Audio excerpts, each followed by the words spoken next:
So how you doing, guys, and welcome. It is Kraken here, and we're back in 7 days to die, and this time we're going to try and answer an interesting question. Is Alpha 20 too hard? I'm going to take you through a few examples of why Alpha 20 might be a step too far for 7 days to die, and I want to know your comments about the points that I'm going to bring up. Maybe you think of some other points that are really difficult as well. Let me know about them. Is there anything that you think's easier though in Alpha 20?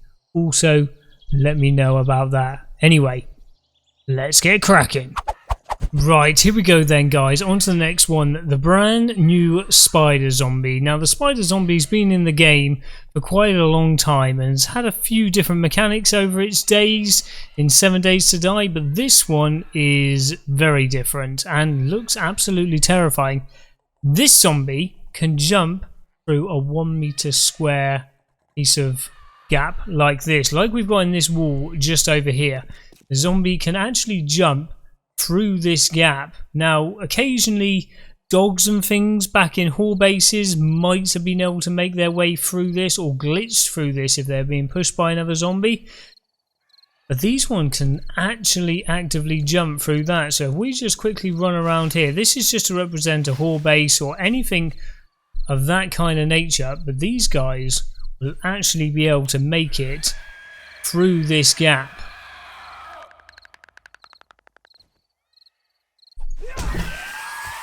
There you go, straight through. Right, this is the next thing that's got a lot harder in 7 days to die.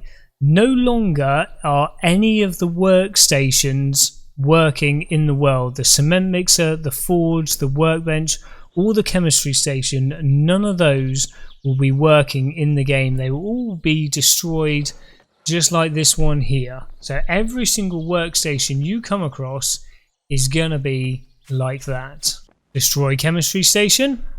Though these workstations do have still got a chance of dropping the schematic to build your own version of that station. So that's still a good thing, but they are all going to be destroyed. Destroyed cement mixer. And the destroyed forge. There you go. And this is the same in any of the traders and any of the POIs in the game as well. No more free workstations.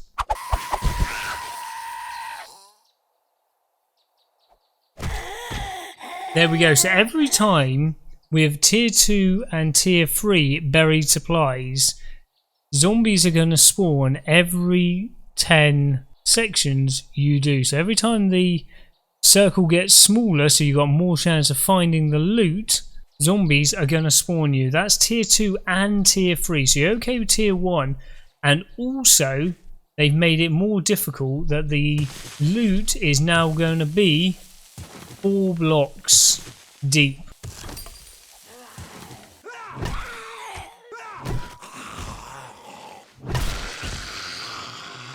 So that time we had 3 zombies spawn on us. I think this guy just noticed us off in the distance. The 3 zombies that time. We had 2 the first time.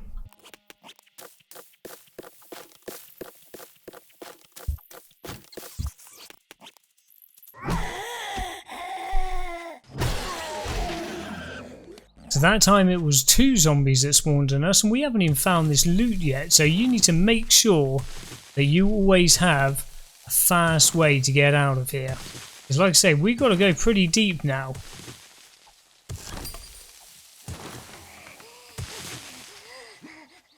Here they come again.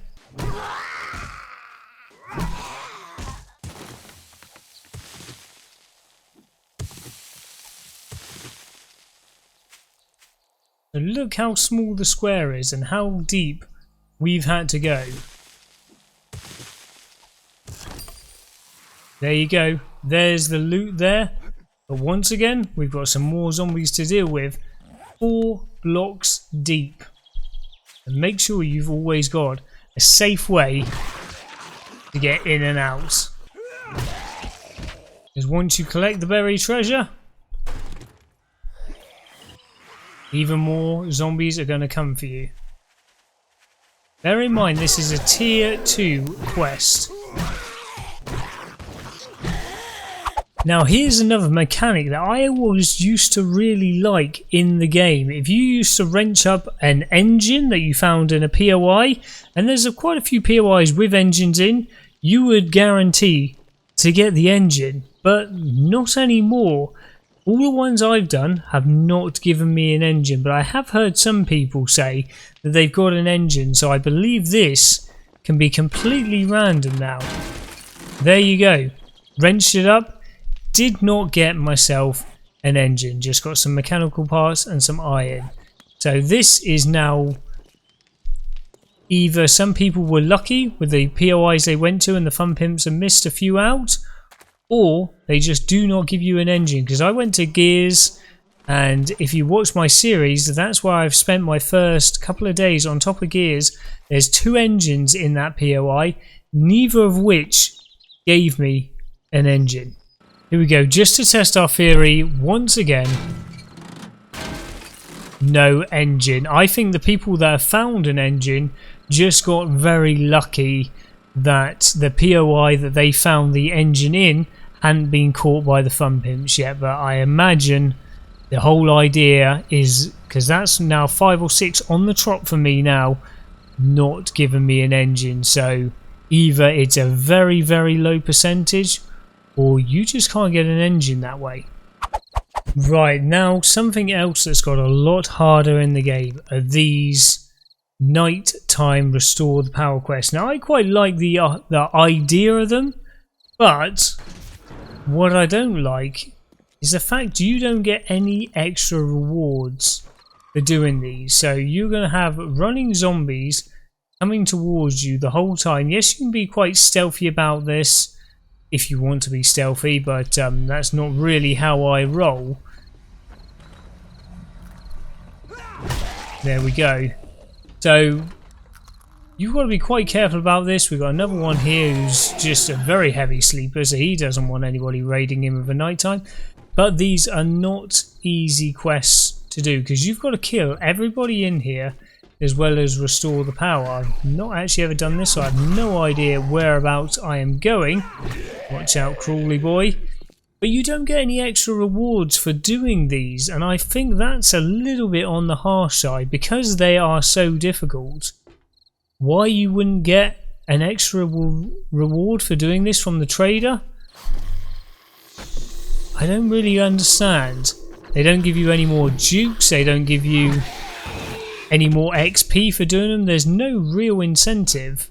There we go, got ourselves up here for doing this. So this is only a level 2, so it's not the hardest one in the world. There'll probably only be 1 generator in here to sort out.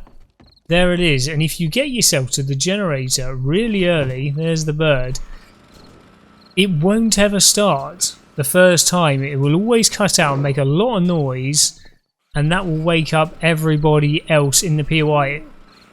And in fact, it actually looks like, no, there's another generator below us, so even a tier 2 is going to take you quite a bit of work to do. We've still got to find another generator and kill all the zombies. Now the end loot isn't too bad in these, but I really do not think it makes up. There's the second generator. It really does not make up the amount of work you have to do. Look at the amount of zombies and stuff that you've got to go through. This is a tier 2 quest. And look at the amount of things you've got to do here. To me, that seems a little bit on the harsh side. We've still got more zombies to kill. This is ridiculous. Right, this next one then is the hit points of all of the zombies have got a hell of a lot harder than they ever used to be before. If I hover over this guy in God mode, we've got the biker here. They've got a hell of a lot of hit points, these guys. The hit points have really gone up, especially on some of these smaller zombies as well. And they hit a lot harder than they ever used to, because the chances of getting infected now are even harder than they were before. So you get less XP now, because you only get 400 XP if you're playing on normal settings. Obviously you can up the XP, But look at the hit points. These guys have now gone up. The hit points have significantly gone up. The new demolition zombie here is actually a lot harder to hit now. He doesn't stand out quite as much as he used to. Like I say, the hit points of these guys have really gone up. You get 750 hit points for killing a big mama now, which isn't too bad. Lumberjack has gone up. All of the zombies have gone right up. If you travel over to the Wasteland as well, you're going to see this mutated guy here who's having a really, really bad day. We've got Scrubs, the new nurse, Party Girl. Party Girl is still on the weaker side, but they all used to be this kind of weak. Soldier Zombie, who's proper hard now with his helmet on. We've got the Thug over here, who is extremely hard, and trust me, he packs a punch. You want to be very, very careful with him.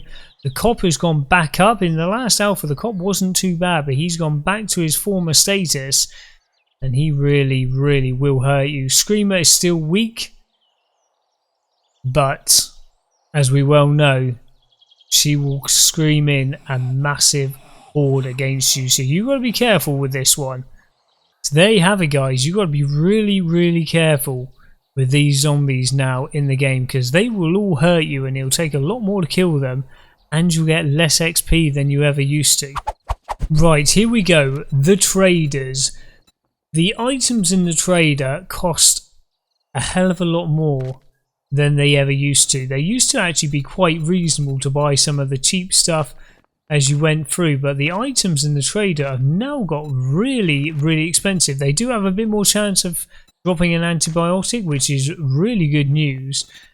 But look, a wooden bow, only a level 2, 2,880. Double barrel shotgun is over 5 grand. You know, we're talking about level 2 and level 3 items here. I think 6 grand for night vision goggles. Things have got really expensive. Weighted heads, these kind of mods used to be about 250 dukes, something like that. And now they're up at this kind of price. So you've really got to think about maybe going into intellect and getting your better barter sorted. Books now. These books used to be about £1,000, now £1,500.